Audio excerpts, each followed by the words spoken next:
LA를 덮친 사상 최악의 산불 현장에서 깜짝 놀랄 만한 일이 벌어지고 있습니다. 전 세계가 주목하고 있는 이 재난 상황에서 한국인들의 행동이 돋보입니다. 모두가 한국 사람들의 행동에 경악을 하고 있는데요. 어떤 일인지 바로 알아보겠습니다. 안녕하세요. 저는 UCLA 사회학과의 캐서린 앤더슨 교수입니다. 제가 오늘 여러분께 들려드릴 이야기는 최근 LA를 강타한 대형 산불 속에서 제가 직접 목격한 한인 커뮤니티의 놀라운 연대와 나눔의 정신에 관한 것입니다. 본론에 들어가기에 앞서 제 연구 배경을 잠시 설명드리고 싶어요. 저는 지난 23년간 미국 내 다양한 이민자 커뮤니티의 사회적 결속력을 연구해왔습니다. 솔직히 말씀드리자면 처음 이 연구를 시작했을 때는 단순히 학문적 호기심이었죠. 그러나 시간이 흐르면서 이 연구는 제게 인생의 사명이 되었어요.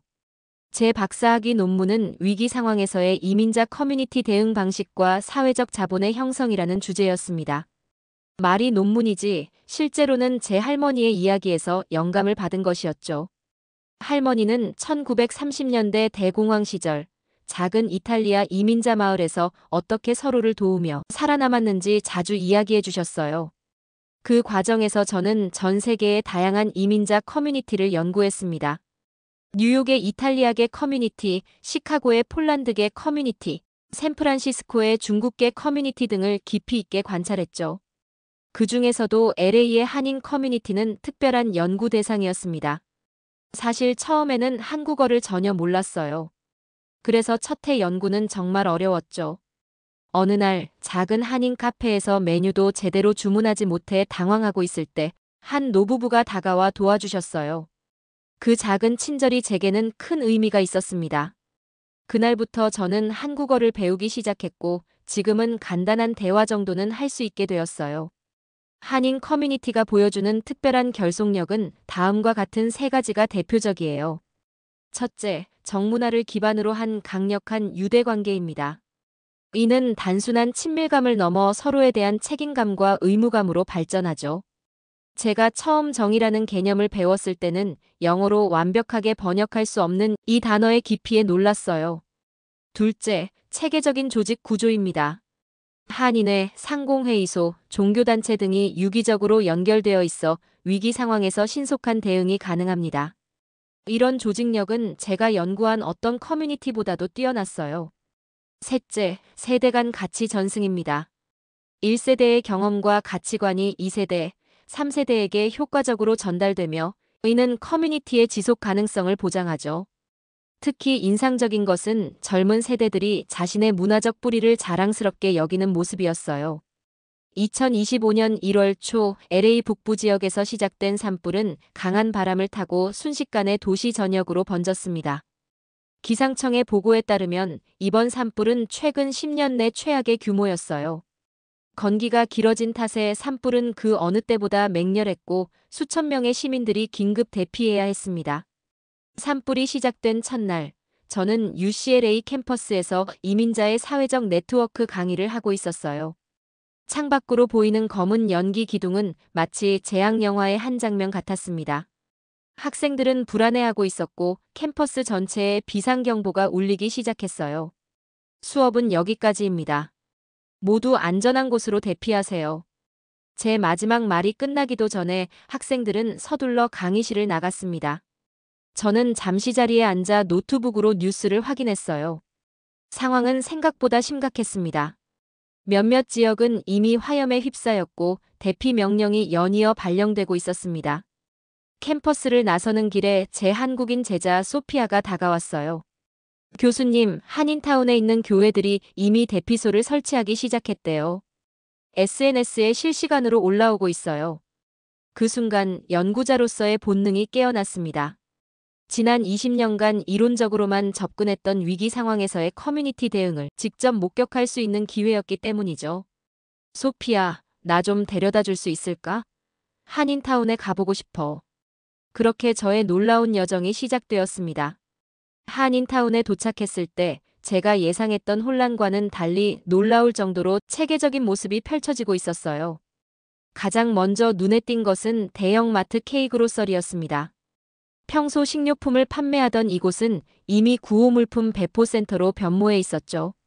매장 입구에는 함께 이겨냅시다라는 한글과 영어로 쓰인 현수막이 걸려 있었고 내부는 바쁘게 움직이는 자원봉사자들로 가득했습니다. 김민수 사장님이 저를 발견하고 다가왔습니다. 어서 오세요. 무엇을 도와드릴까요? 저는 제 신분을 밝히고 무슨 일이 벌어지고 있는지 물었습니다.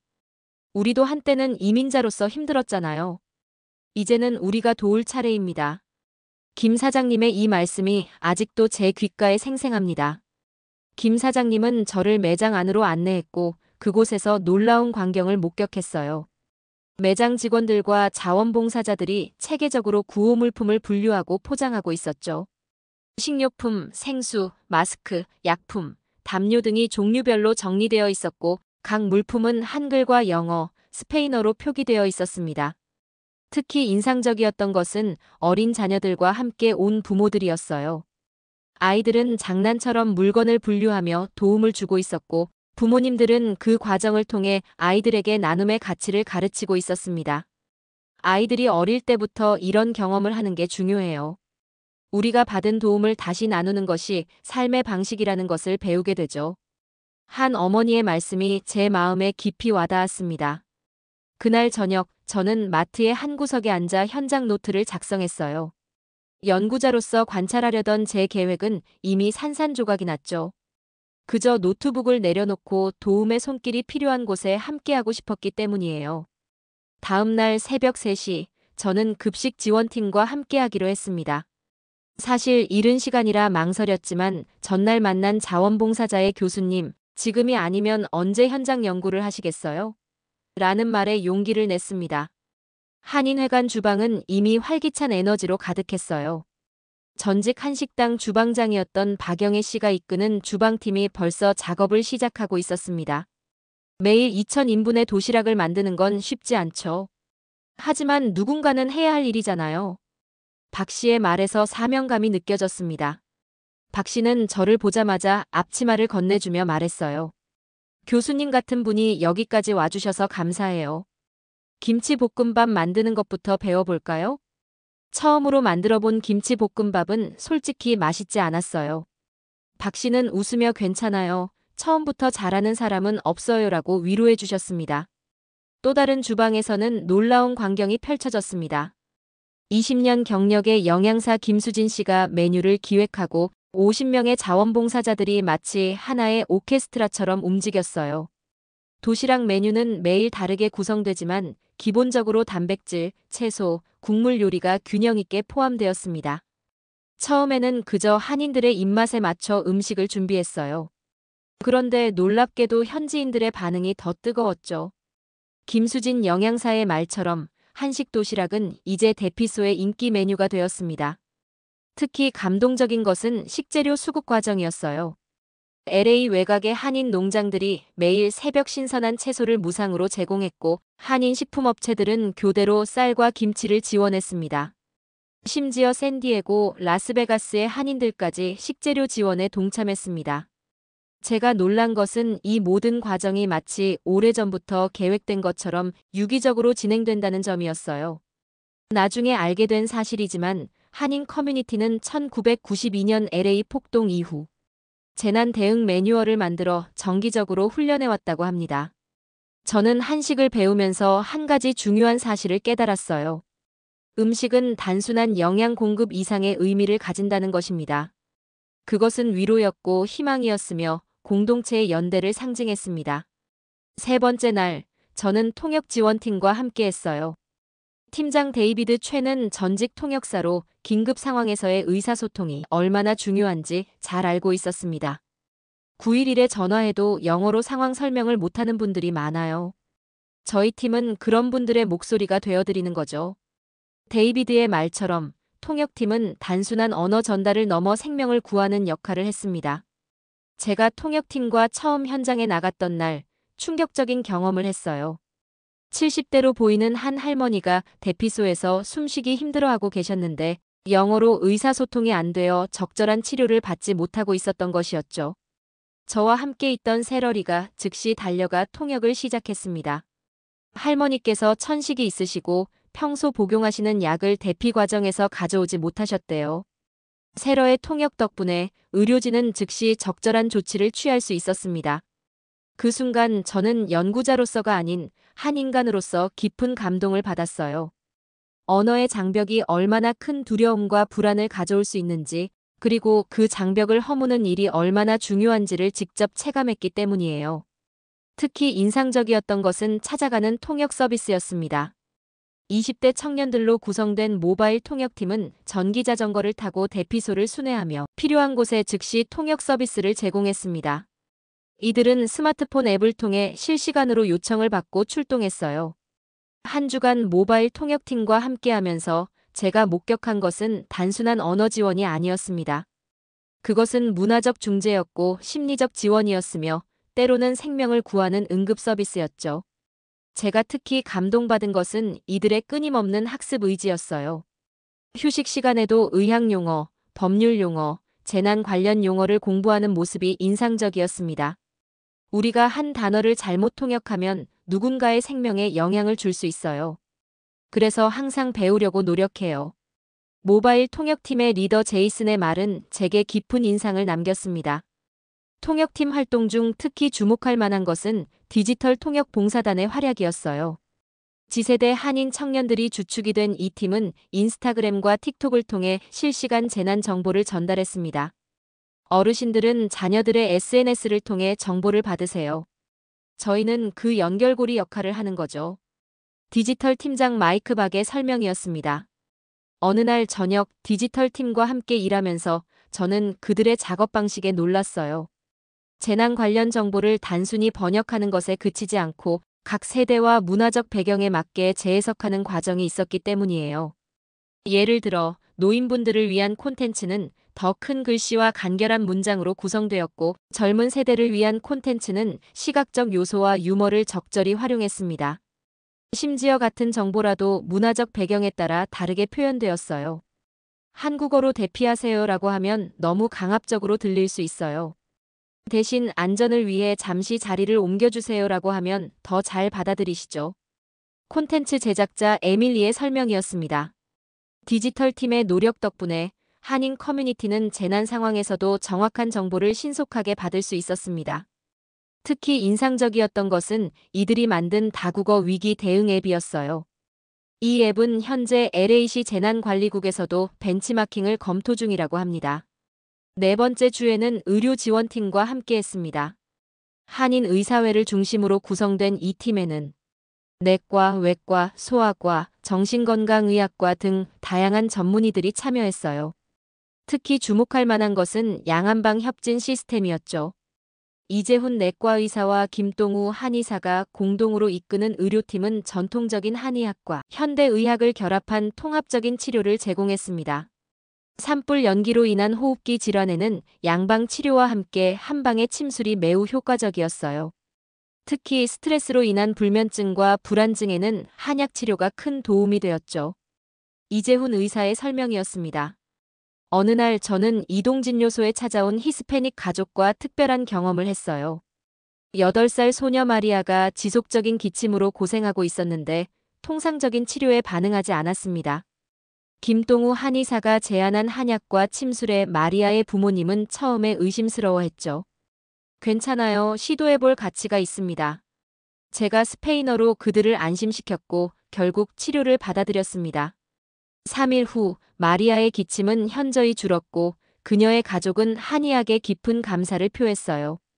이동진료소는 단순한 진료 공간을 넘어 치유의 공간이 되었죠. 간호사들은 환자들의 말동무가 되어주었고 약사들은 처방약에 대해 상세한 설명을 한국어로 제공했습니다. 심지어 소아과 진료실에는 아이들을 위한 작은 도서관도 마련되었어요. 특별히 감동적이었던 것은 찾아가는 진료 서비스였습니다. 거동이 불편한 노인들을 위해 의료진이 직접 대피소를 순회하며 진료를 제공했어요.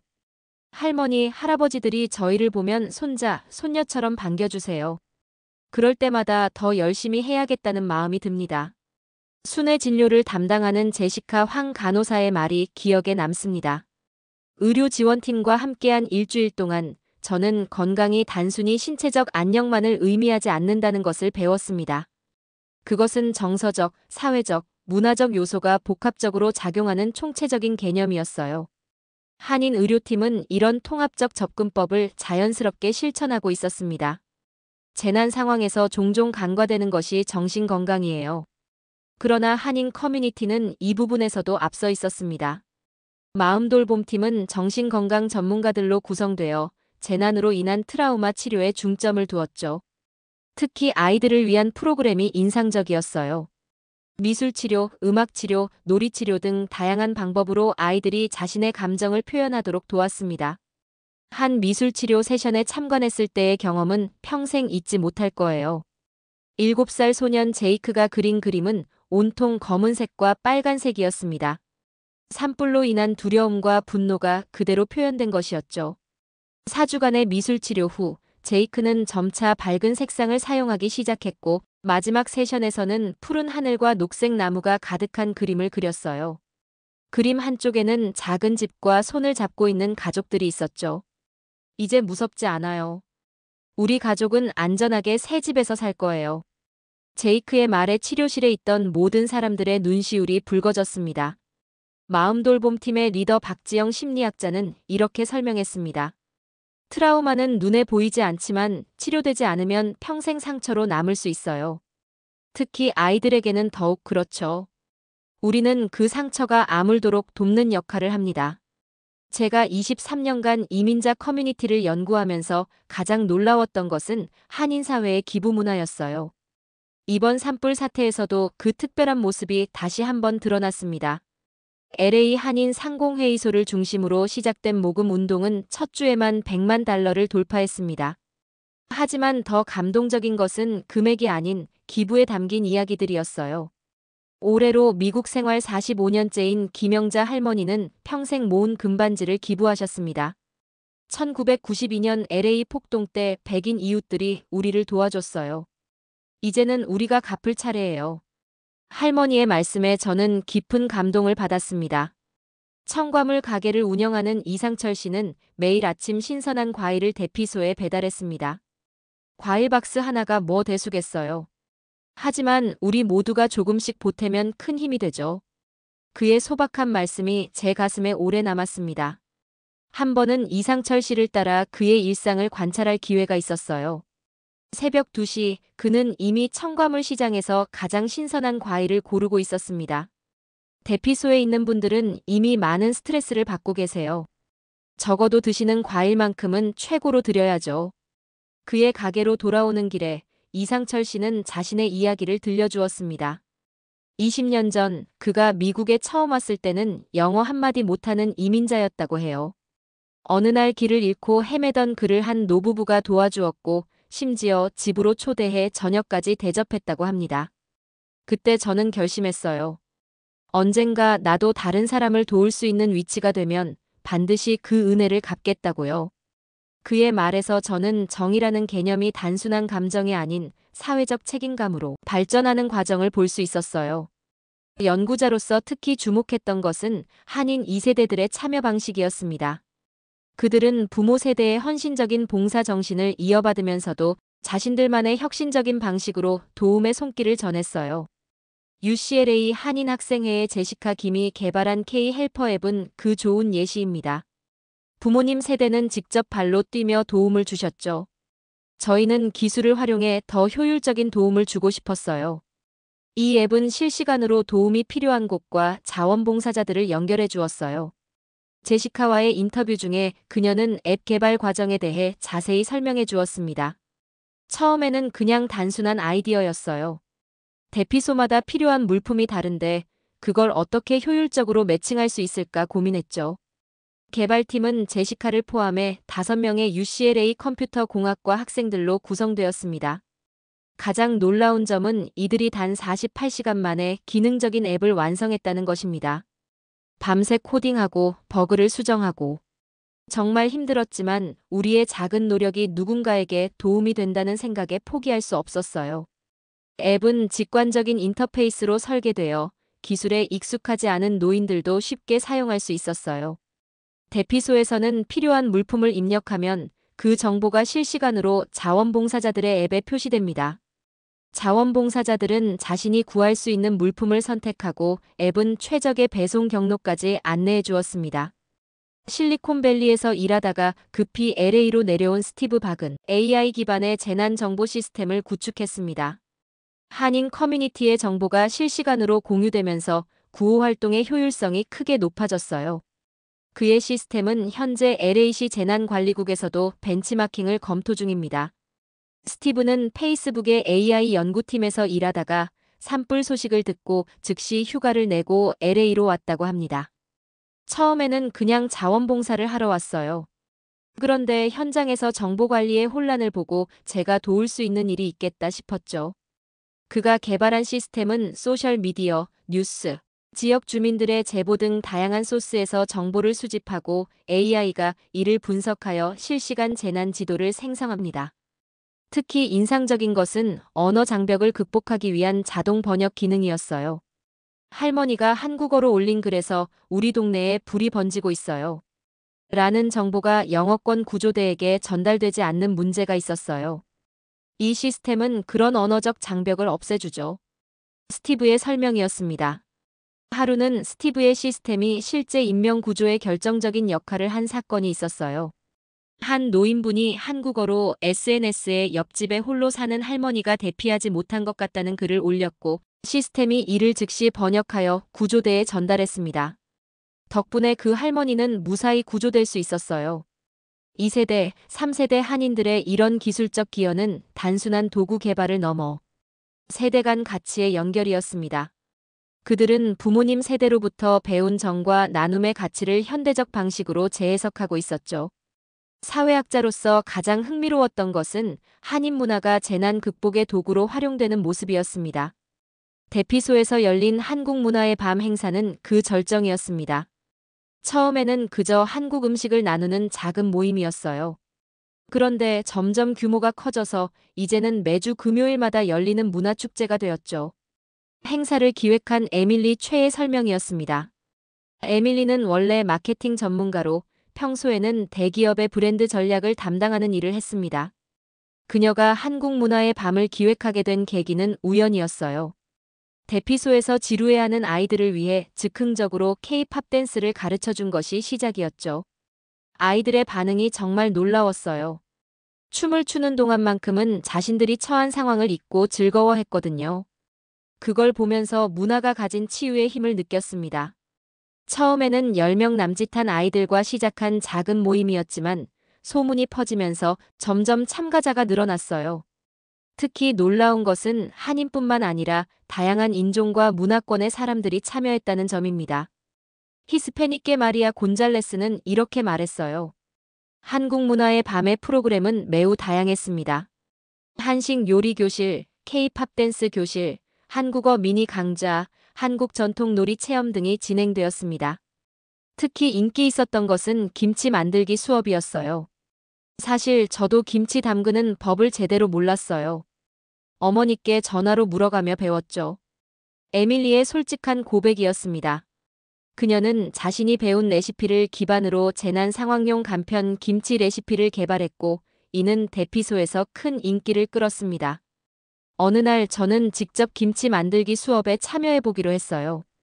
테이블마다 다양한 국적의 사람들이 모여 있었고 강사는 80대 할머니였습니다.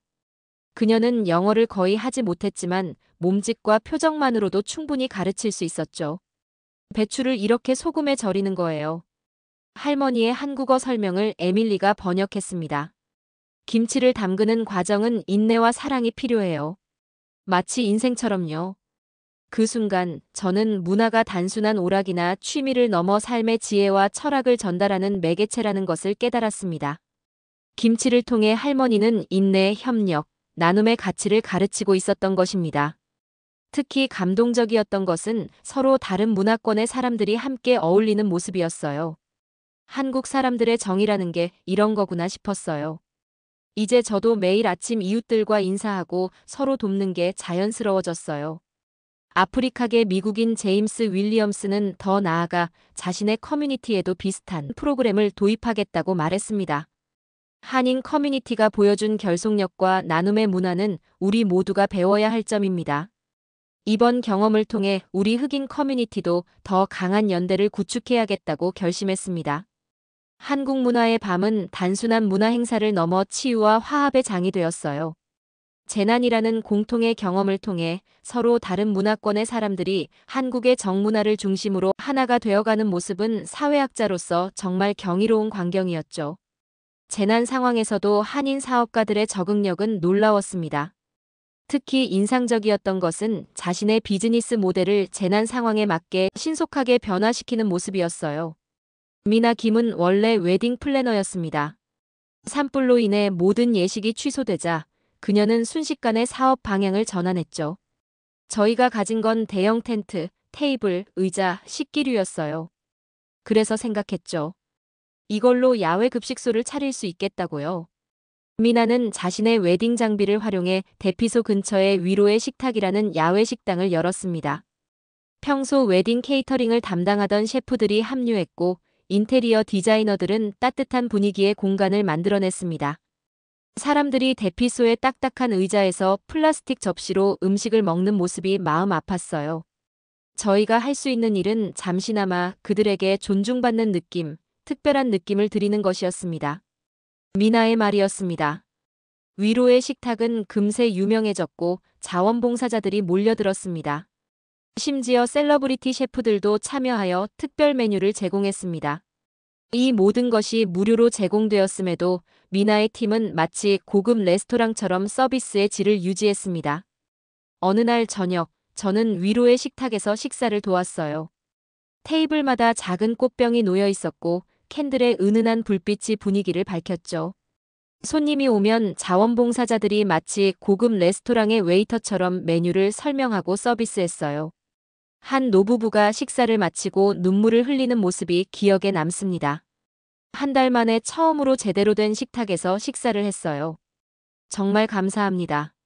그들의 말에 저도 함께 눈시울이 붉어졌어요. 미나는 이렇게 말했습니다. 음식은 단순한 영양분이 아니에요. 그것은 위로이고 존중이며 희망입니다. 특히 재난 상황에서는 더욱 그렇죠. 또 다른 사례는 제임스 박의 이야기입니다. 그는 원래 소형 가구 제작업체를 운영했지만 산불로 인해 주문이 급감했습니다. 대신 그는 공장을 임시 가구 제작소로 전환했어요. 대피소에서는 공간이 부족해서 많은 분들이 바닥에서 주무시더라고요. 그래서 간이 침대와 칸막이를 제작하기 시작했습니다. 제임스의 설명이었습니다. 그의 팀은 24시간 가동되었고 2주 만에 500개 이상의 간이 침대와 200개의 칸막이를 생산했습니다. 모든 제품은 무료로 대피소에 기증되었습니다. 제가 20년 전 이민 왔을 때 아무것도 없었어요. 미국과 한인 커뮤니티가 저를 받아주었고 사업을 시작할 수 있게 도와주었죠. 이제는 제가 갚을 차례입니다. 이런 비즈니스 모델의 전환은 단순한 자선 활동을 넘어 커뮤니티의 회복 탄력성을 보여주는 사례였습니다. 그들은 위기를 기회로 바꾸며 자신의 전문성과 자원을 커뮤니티를 위해 재배치했죠. 재난 상황에서 특히 주목해야 할 대상은 아이들입니다. 그들은 어른들보다 트라우마에 더 취약하지만 동시에 놀라운 회복력과 적응력을 보여주기도 합니다. 한 달째 대피소 생활을 하던 중 저는 한인 어린이들이 자체적으로 만든 어린이 신문을 발견했어요. 10살 제니퍼가 주도한 이 프로젝트는 대피소에 있는 아이들이 자신들의 경험과 생각을 나누는 공간이었습니다. 어른들은 항상 우리에게 괜찮다고 말해요. 하지만 우리도 무서웠고 슬펐고 화가 났어요. 이 신문을 통해 우리의 감정을 표현하고 싶었어요. 제니퍼의 설명이었습니다. 키즈 리포터 프로젝트는 대피소에 10명의 아이들이 참여했습니다. 그들은 매일 인터뷰, 그림, 시, 일기 등을 모아 손으로 직접 신문을 만들었어요. 주제는 다양했습니다. 내가 가장 그리워하는 것, 대피소에서 발견한 새로운 친구들, 내가 상상하는 미래의 집 등이었죠. 특히 인상적이었던 것은 8살 마이클의 인터뷰였어요. 그는 자원봉사자들을 대상으로 왜 남을 돕나요? 라는 질문을 던졌고 그 답변들을 모아 기사로 작성했죠. 사람들은 모두 다른 이유로 남을 돕는데요. 어떤 분은 자신이 어렸을 때 도움을 받아서, 어떤 분은 그냥 옳은 일이라서, 또 어떤 분은 도울 때 행복해서라고 했어요. 하지만 모든 분들이 공통적으로 한 말이 있어요. 우리는 혼자가 아니다라는 거예요. 마이클의 순수한 관찰은 제게 깊은 인상을 남겼습니다. 8살 아이의 눈을 통해 저는 인간 연대의 본질에 대해 다시 생각하게 되었어요. 아이들의 회복력은 놀라웠습니다. 그들은 대피소라는 낯선 환경을 새로운 모험으로 받아들이고 그 안에서 의미와 즐거움을 찾아냈어요. 12살 소피아는 대피소에서 미니 도서관을 만들었고 7살 케빈은 매일 아침 행복 메시지를 사람들에게 나눠주었습니다. 어느 날 케빈이 제게 접근해 작은 종이를 건넸어요. 거기에는 서툰 글씨체로 이렇게 적혀 있었습니다. 슬퍼도 괜찮아요. 하지만 희망을 잊지 마세요. 아이의 위로에 저는 눈물을 참을 수 없었습니다. 아이들의 경험은 제게 중요한 교훈을 주었어요. 재난은 끔찍한 경험이지만 그 속에서도 커뮤니티, 연대, 희망의 가치를 배울 수 있다는 것입니다. 그리고 그 교훈이 다음 세대에게 전해질 때 우리 사회는 더욱 강해질 수 있습니다. 이번 산불 대응은 LA 한인타운의 역사에 새로운 장을 열었습니다. 1965년 이민법 개정 이후 형성되기 시작한 한인타운은 수많은 시련을 겪으며 성장해왔습니다. 1992년 LA 폭동의 아픔은 커뮤니티의 결속력을 더욱 강화하는 계기가 되었고, 이번 산불 사태는 그 결속력이 얼마나 성숙했는지를 보여주었습니다. 산불 진압 3주차에 접어들 무렵, 저는 LA 한인 역사박물관의 김지영 관장을 만났어요. 그녀는 LA 한인 사회의 역사를 40년 넘게 연구해온 전문가였습니다. 1992년 LA 폭동은 한인 커뮤니티에게 큰 상처였지만 동시에 중요한 전환점이었죠. 김 관장의 설명이었습니다. 그때 우리는 깨달았어요. 커뮤니티의 생존은 내부적 결속뿐만 아니라 다른 커뮤니티와의 연대에도 달려있다는 것을요. 그녀에 따르면 LA 폭동 이후 한인 커뮤니티는 3가지 중요한 변화를 겪었다고 해요. 첫째, 체계적인 재난 대응 시스템을 구축했습니다. 둘째, 다른 인종 커뮤니티와의 관계 개선에 적극적으로 나섰습니다. 셋째, 2세대, 3세대의 정치적, 사회적 참여를 독려했습니다. 이번 산불 대응에서 보여준 한인 커뮤니티의 조직력과 포용력은 지난 30년간의 노력의 결실입니다. 상처가 지혜로 바뀌는 과정이었죠. 특히 인상적인 것은 세대를 넘어선 지혜의 전승이었습니다. 1세대의 헌신과 노하우가 2세대의 혁신적인 아이디어와 만나 시너지를 일으켰고, 이는 3세대에게까지 이어지고 있었습니다. 한인회관에서 만난 고등학생 제이스는 이렇게 말했어요. 할아버지는 한국 전쟁을 겪으셨고 아버지는 LA 폭동을 경험하셨어요. 두 분 모두 위기는 언제나 오지만 중요한 것은 그 후에 어떻게 일어나느냐라고 가르쳐 주셨죠. 이런 세대 간 지혜의 전승은 커뮤니티의 지속 가능성을 보장하는 핵심 요소였어요. 각 세대는 자신만의 방식으로 커뮤니티에 기여하면서도 공통된 가치와 정신을 유지했습니다. 23년간의 연구 생활에서 이번 경험은 저에게 가장 큰 깨달음을 주었어요. 제가 쓴 수많은 논문과 저서들이 이론적으로 설명하고자 했던 이민자 커뮤니티의 사회적 자본이 실제로 어떻게 작동하는지를 직접 목격한 것이죠. 처음에 저는 객관적인 관찰자로 이 상황에 접근했습니다. 정신없이 필드 노트를 작성하고 인터뷰를 진행하고 데이터를 수집했어요. 그러나 시간이 흐르면서 저는 점점 더 참여자가 되어갔습니다. 어느 날 아침 급식 봉사를 마치고 대피소의 한 구석에 앉아 있을 때였어요. 한 할머니가 다가와 제 손을 잡고 말씀하셨습니다. 매일 와서 도와줘서 고마워요. 당신은 이제 우리 가족이에요. 그 순간 저는 깨달았습니다. 제가 연구하던 정은 단순한 개념이 아니라 실제로 경험해야 하는 것이었어요. 그리고 저는 어느새 그 정의 네트워크 안에 들어와 있었습니다. 연구자로서 저는 항상 객관성을 유지하려 노력했어요. 그러나 이번 경험은 제게 참여적 연구의 가치를 일깨워 주었습니다. 때로는 현상을 이해하기 위해 그 안에 직접 들어가야 할 필요가 있는 거예요. 특히 한인 사회가 보여준 정의 문화는 현대 사회가 잃어가고 있는 무언가를 다시 일깨워 주었어요. 그것은 단순한 감정적 유대를 넘어 실질적인 사회 안전망으로 기능했습니다. 지난 한 달간 제가 목격한 것은 단순한 재난 대응이 아니었어요.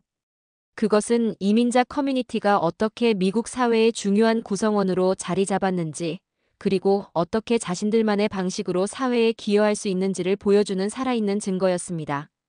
오늘 이 이야기를 여러분과 나누면서 저는 다시 한번 제가 이 연구를 시작한 이유를 떠올리게 됩니다. 우리는 모두 서로 다른 이야기를 가진 이민자들의 후손입니다. 그리고 LA 한인사회가 보여준 것처럼 우리의 다양성은 위기의 순간에 더욱 빛나는 강점이 될 수 있습니다. 이제 산불은 진정되었지만 이번 경험이 우리 사회에 남긴 교훈은 오래도록 기억될 것입니다. 저는 앞으로도 이 특별한 이야기를 더 많은 사람들과 나누고 연구를 통해 기록으로 남기고자 합니다. LA의 한인 커뮤니티가 보여준 이 감동적인 이야기가 우리 모두에게 희망과 용기를 주는 작은 불빛이 되길 바랍니다. 이상 UCLA 사회학과 캐서린 앤더슨이었습니다. 오늘의 사연 어떠셨나요? 어디에서나 빛을 발하는 한국인이 자랑스럽습니다. 긴 시간 시청해주셔서 감사합니다. 감동 어게인이었습니다.